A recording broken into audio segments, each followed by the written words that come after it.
সুপ্রিয় কৃষি বন্ধু ভাই ও বোনেরা, আমি রমজান পরবর্তী টার্গেট করে যে শশাটি লাগাবো, দেখেন এই শশাটির গাছ এখনো ছোট।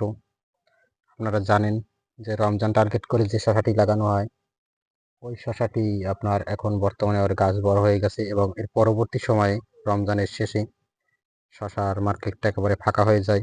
ওই টাইমে প্রচুর চাহিদা সৃষ্টি হয়। তো আমি ওই টাইমটাকে টার্গেট করে এই যে দেখেন আমার চারাগুলো করছি। চারাগুলো অনেক সুন্দর। কিছু চারা আমি একটু আগে করেছি, দেখলে বুঝবেন। এই চারাগুলোকে আমি আগামীকালকে রোপণ করব।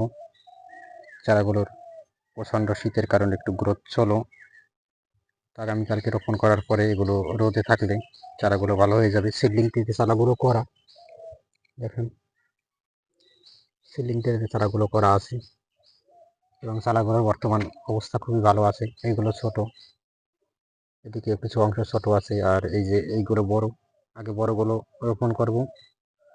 তো সব কিছু মিলিয়ে চারার গ্রোথ কন্ডিশন সবই ভালো আছে।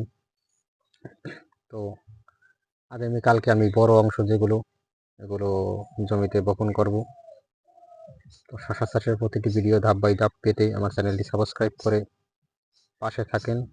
শশা চাষের প্রতি খুঁটিনাটি সমস্ত পরামর্শ আমার কাছ থেকে পেয়ে যাবেন। তো সকলকে ধন্যবাদ জানিয়ে শেষ করছি।